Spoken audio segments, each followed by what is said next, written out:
Exam academy Rajasthan के सबसे लोकप्रिय चैनल में महिला व बाल अपराध राजस्थान पुलिस कांस्टेबल के लिए एक नया टॉपिक, इसके 5 पार्ट अपने पहले कवर हो चुके हैं। जिस मित्र नया है वो 5 क्लास पहले वाली नहीं देखी है तो वो चैनल की प्लेलिस्ट पर जाकर जरूर देखें। आज अपनी पार्ट 6 है, इसमें हम 14 से 15 प्रश्नों को कवर करेंगे। कुछ नए प्रश्न आपको हर क्लास में देखने को मिलते हैं। यदि आपको किसी प्रश्न में कोई डाउट हो तो आप हमें टेलीग्राम पर भी नीचे लिंक दिया हुआ है, फॉलो कर सकते हैं। इंस्टाग्राम पर भी करके प्रश्न पूछ सकते हैं। प्रश्न संख्या 1 आपके सामने स्क्रीन पर, महिला अधिकारों की रक्षा के लिए महिला आयोग का गठन किया गया। ए है जिला स्तर पर, बी राज्य स्तर पर, सी केंद्र स्तर पर और डी है केंद्र व राज्य दोनों स्तर पर। तो इसका राइट आंसर डी होगा, केंद्र व राज्य दोनों। वर्तमान में केंद्र में महिला आयोग की अध्यक्ष है रेखा शर्मा। इनकी नियुक्ति 30 नवंबर 2018 को हुई थी, ध्यान रखना। प्रश्न संख्या 2, राष्ट्रीय बाल श्रम उन्मूलन प्राधिकरण की स्थापना की गई। तो इस प्रश्न का राइट आंसर बी होगा, 26 सितंबर 1994 को राष्ट्रीय बाल श्रम उन्मूलन प्राधिकरण की स्थापना की गई। अगला प्रश्न, जो प्रश्न आपको याद नहीं रह रहा है उस प्रश्न को आप नोटबुक में लिखते रहें ताकि एग्जाम के टाइम आप उनको वापस एक बार रिवीजन कर सकें। प्रश्न संख्या 3, महिलाओं को कार्यस्थल पर सुरक्षा प्रदान करने के लिए प्रचलित नियमों का वर्णन है। शारदा एक्ट में, बी है पोक्सो एक्ट में, सी घरेलू हिंसा अधिनियम में और डी है विशाखा गाइडलाइन में। अतः इस प्रश्न का राइट आंसर डी होगा, विशाखा गाइडलाइन। शारदा एक्ट आप सभी को पता है, हरविलास शारदा वाला। पोक्सो एक्ट बच्चों के लिए है 2012 वाला, और घरेलू हिंसा अधिनियम महिलाओं की सुरक्षा के लिए है। अगला प्रश्न, प्रश्न संख्या 4, बाल अधिकारों के लिए प्रसिद्ध संगठन है। ए है क्राई, बी है ट्राई, सी है RER है और डी है इनमें से कोई नहीं। तो इस प्रश्न का राइट आंसर ए होगा, CRY, क्राई। इसका पूरा नाम होता है child rights and you, Hindi में होता है बाल अधिकार और आप। इसकी स्थापना हुई थी 1979 में और इसकी स्थापना की थी रिपन कपूर ने।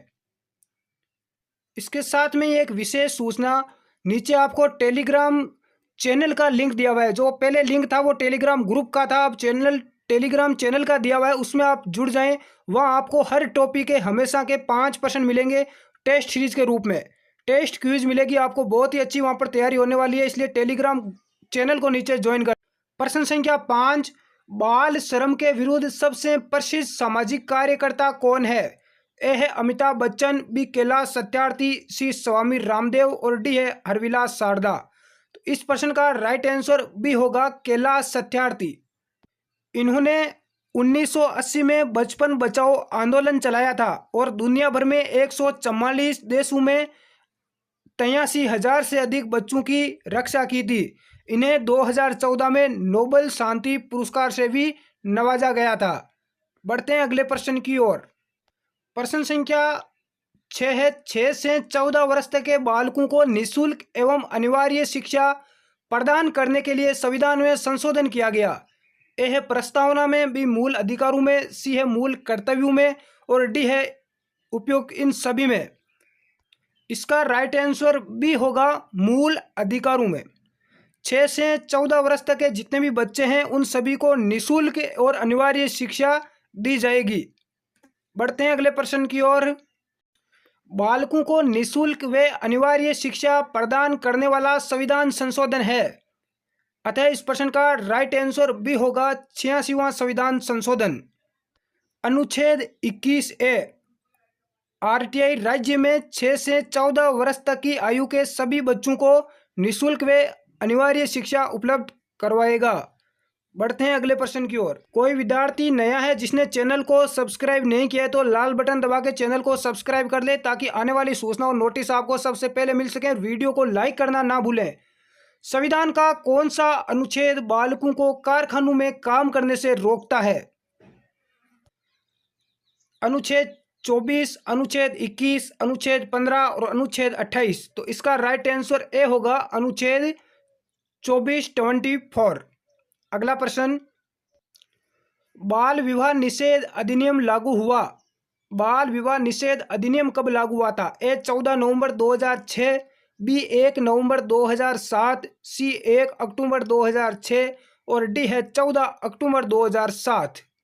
तो इस प्रश्न का राइट आंसर बी होगा 1 नवंबर 2007 को ये लागू हुआ था। प्रश्न संख्या 10 है, आरटीई अधिनियम कब लागू हुआ? आरटीई का पूरा नाम पता होना चाहिए, पूछा जा सकता है। राइट टू एजुकेशन, हिंदी में होता है शिक्षा का अधिकार। कब लागू हुआ था? ए है 1 अप्रैल 2010। तो इसका राइट आंसर ए होगा 1 अप्रैल 2010 को ये लागू हुआ था। इसमें थोड़ा ध्यान रखना, संविधान के 86वें संविधान संशोधन अधिनियम 2002 द्वारा 21A जोड़ा गया, जो प्रावधान करता है कि राज्य विधि बनाकर 6 से 14 वर्ष तक के सभी बच्चों को निःशुल्क और अनिवार्य शिक्षा प्रदान करेगा। इसको संसद में निःशुल्क व अनिवार्य शिक्षा अधिनियम 2009 पारित किया गया और 1 अप्रैल 2010 को ये लागू हुआ। इसमें 7 अध्याय और 38 इसमें खंड है। अगला प्रश्न, प्रश्न संख्या 11 है, पीड़ित महिला का नाम व पहचान उजागर करना दंड का प्रावधान है। कौन सी धारा के तहत? इसका राइट आंसर ए होगा आईपीसी, भारतीय दंड संहिता की धारा 228A के तहत और सीआरपीसी की धारा 156 के तहत इसके अंदर एफआईआर दर्ज की जाती है। अगला प्रश्न, बाल श्रम को रोकने हेतु कानूनी प्रावधान में बाल श्रम अधिनियम कब बनाया गया? ए है 1947, बी 1956, सी 1992 और डी है 1986। बाल श्रम को रोकने हेतु कानूनी प्रावधान में बाल श्रम अधिनियम बनाया गया 1986 में। इसका राइट आंसर डी होगा। अगला प्रश्न, आईपीसी की किस धारा में बलात्कार की परिभाषा है?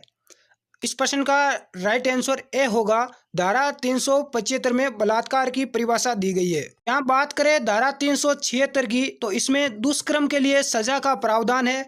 धारा 376A में अचेतन की स्थिति यदि आ जाती है महिला को, तो इसमें सजा का प्रावधान है, मृत्यु दंड तक इसमें दिया जाता है। धारा 376B के अंदर है बिना सहमति के संभोग करना, इसमें सजा है 7 वर्ष तक। धारा 376D जो दे रखी है, इसके तहत सामूहिक रूप से यदि बलात्कार किया जाता है तो इसमें सजा फांसी या आजीवन कारावास होता है। जो निर्भया के आरोपी थे उनके ऊपर धारा 376D थोपी गई थी। और धारा 376E जो है उसमें है दुष्कर्म को दोबारा करना, इसमें सजा सीधी फांसी होती है। और धारा 354 की बात करें तो इसके अंदर अलग अलग है। धारा 354 यौन उत्पीड़न से संबंधित या महिला की लज्जा भंग करने पर सजा का प्रावधान है। इसमें सजा 1 वर्ष न्यूनतम और अधिकतम 5 वर्ष मिलती है।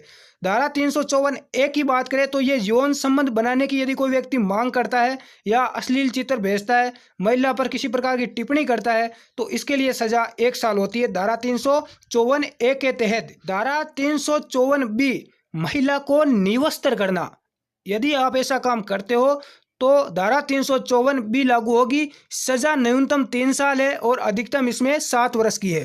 धारा 354C की बात करूं तो ये ताक झांक करना, यदि आप किसी के दूसरे के घर में यदि कोई महिला है और वहां पर यदि आप लड़की है और आप वहां पर यदि ताक झांक करते हो तो भी आपको सजा होगी कितनी? 1 साल से लेकर 3 साल तक। या किसी लड़की की सहमति के बिना यदि उसकी आप फोटो चोरी छिप के अपने पास रखते हो तो भी आपके ऊपर धारा 354C लागू होगी और सजा 1 साल से लेकर 3 वर्ष तक होगी। बहुत ज़्यादा धाराएं थोप दी गई है, थोड़ा ध्यान रखना। और धारा 354 जो डी है इसमें है यदि आप महिला का पीछा करते हो, मान लो मार्केट में कोई लड़की जा रही है, आप यदि उसके पीछे पीछे जाते हो, यदि उसका इस प्रकार से पीछा करते हो किसी गलत इरादे से, तो आपके ऊपर धारा 354D थोप दी जाती है। या बिना सहमति के बार बार उसको अपना नाम पूछना, उसका पता पूछना, मोबाइल नंबर मांगना, बार बार मना करने के बावजूद भी यदि इस प्रकार का केस आता है तो धारा 354D आपको लागू करना है और इसमें सजा न्यूनतम 1 साल से लेकर 3 वर्ष तक इसमें सजा होती है। बढ़ते हैं अगले प्रश्न की ओर। निर्भया हत्याकांड से संबंधित स्थान है जयपुर, बी जोधपुर, सी दिल्ली और डी है वाराणसी। तो निर्भया हत्याकांड का संबंध है दिल्ली से, इसका राइट आंसर सी होगा। और निर्भया हत्याकांड किस तारीख को, किस तिथि को हुआ था, किस वर्ष हुआ था, पूरा आप कमेंट बॉक्स में बताना। ये प्रश्न आज आपके लिए है। इसका पहले जो आंसर देंगे 5 स्टूडेंट, उनका नाम कल के वीडियो में बोला जाएगा। आज का अंतिम प्रश्न, सार्वजनिक मंच पर अश्लील शायरी व गाना गाने पर किस धारा के तहत अपराध है? यदि आप मान लो कोई सार्वजनिक स्थान है, रेलवे स्टेशन है, मान लो बस स्टैंड है, कोई मंच है सार्वजनिक, वहां पर मान लो आप कोई गलत शायरियां कहते हो, गलत प्रकार से गालियां बकते हो, तो आपके ऊपर धारा थोपी जाएगी। इसका राइट आंसर ए होगा, धारा 294 आपके ऊपर लागू होगी। यदि आपने पहले इस टॉपिक की तैयारी कर रखी है तो मैं आपको एक छोटा सा प्रश्न पूछता हूं, उसका आंसर मुझे कमेंट बॉक्स में देना। जो व्यक्ति इसका कमेंट बॉक्स में आंसर देगा उसको इस मंथ का विजेता घोषित किया जाएगा।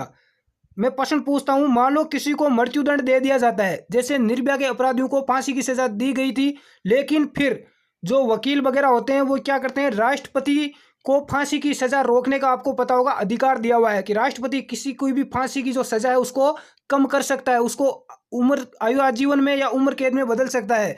तो इसके लिए कौन सा अनुच्छेद है, किस अनुच्छेद के तहत राष्ट्रपति फांसी को रोक सकता है? देखते हैं कौन बताता है इसका आंसर कमेंट में।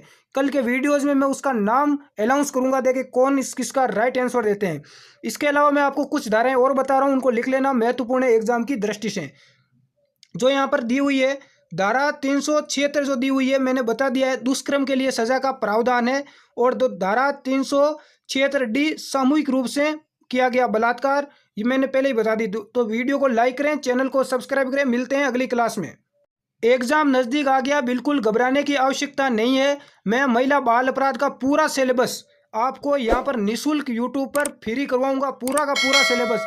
फिर आप इस महीने सितंबर के बाद अक्टूबर में आप कोई भी बुक्स उठा लेना, कोई वीडियो देख लेना, आपको एक भी प्रश्न बाहर नहीं मिलेगा, ये वादा है मेरे साथ। धन्यवाद साथियों, जय हिंद।